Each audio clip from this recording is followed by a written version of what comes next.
The love and importance of cats in Islam. Islamic faith and cats.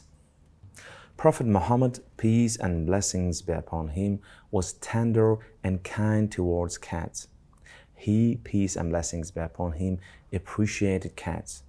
The Prophet's favorite cat was called Muezza. There is a well-known story regarding the Prophet Muhammad, peace and blessings be upon him, and Muezza. When the call to prayers was heard, Muezza was asleep on one of the sleeves of the Prophet's robes. The Prophet, peace and blessings be upon him, wanted to wear the robe to go to prayers. Rather than disturb Muezza, he, peace and blessings be upon him, rose cut off the sleeve to leave Muezza in peace. The Prophet then stroked the cat 3 times, which it is said granted Muezza 7 lives and the ability to land on his feet at all times. As you might know, cats have a self-righting mechanism, a righting reflex, which is a complex series of movements when a cat falls and which protects the cat from breaking her back. Prophet Muhammad, peace and blessings be upon him, was so attached to his cat that when he gave sermons, he let Muezza rest on his lap, and he also drank from water previously drunk by his cat. He, peace and blessings be upon him, also did his ablutions from the same water that was drunk by a cat. The Prophet, peace and blessings be upon him, seemed to treat his cat in the same way as cat lovers do today. But even cat lovers might think twice about drinking the same water that had been drunk by a cat for fear of transmission of disease from the cat's saliva. Islam teaches Muslims to treat cats well, and that the cat is a creature to be cherished and loved. Mistreating a cat is regarded as a severe sin in Islam. Cats, according to the Quran and the Sunnah. An example as to how Muslims are punished for mistreating cats can be found in the Ahadith, oral traditions telling the story of the Prophet Muhammad, peace and blessings be upon him, and which have been recorded in writing. When a woman kept a cat locked up and failed to feed the cat until the cat died, the woman was tortured and put to hell. Abdullah, may God be pleased with him, reported that the Messenger of God, peace and blessings be upon him, said, "A woman was tormented because of the cat which she had confined until it died, and she had to get into hell. She did not allow it either to eat or drink as it was confined, nor did she free it so that it might eat the insects of the earth. It is believed that you will suffer no harm if you drink from the cat's water, provided no impurities are seen in the cat's mouth." In another story from the Ahadith, it is stated that when a cat ate a pudding put down during prayers, the person who was in charge of the pudding ate from the same place as the cat. And Prophet, peace and blessings be upon him, said, "This was all right, as the cat is not unclean, and is one of those who go around amongst us."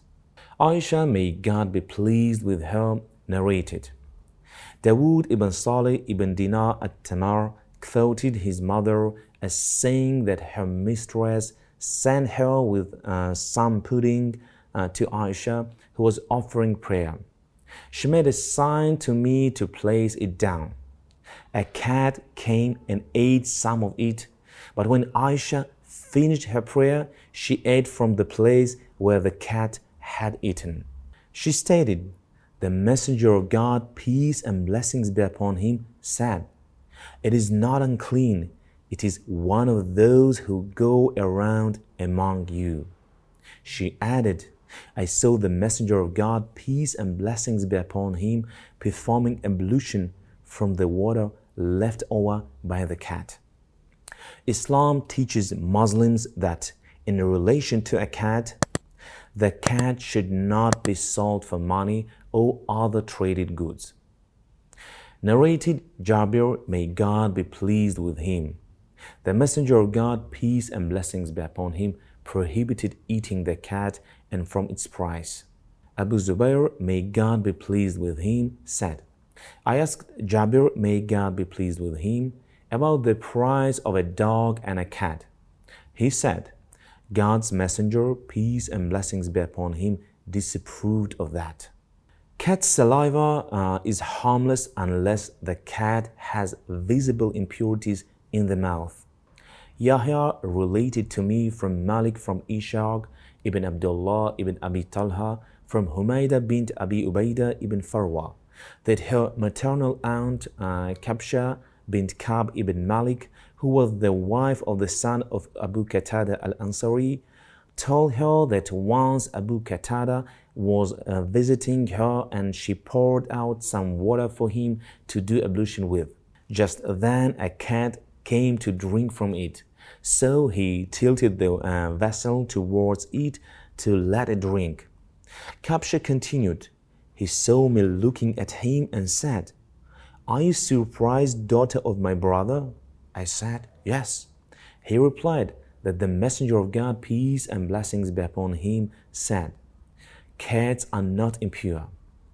They intermingle with you. Yahya said that Malik said, There is no harm in that unless one sees impurities on the cat's mouth. Muslims are free to live with cats, but they must treat cats well, providing the cat with enough water and food and giving roaming time, a degree of freedom of movement.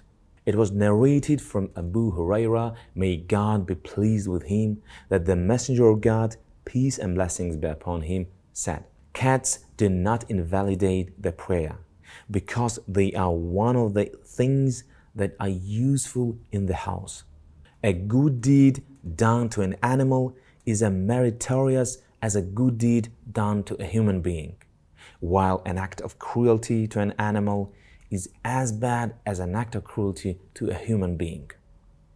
Abu Huraira, may God be pleased with him, was a close companion of the Prophet Muhammad, peace and blessings be upon him, and has narrated more hadith or sayings of the Prophet Muhammad, peace and blessings be upon him, than any other companion. He, may God be pleased with him, was known for being very sympathetic and loving towards animals, so much so that although his name was Abdul Rahman, he was known as Abu Huraira, meaning father of the kitten. He, may God be pleased with him, was called so because of a small cat that he used to feed and care for, and care with him everywhere he went.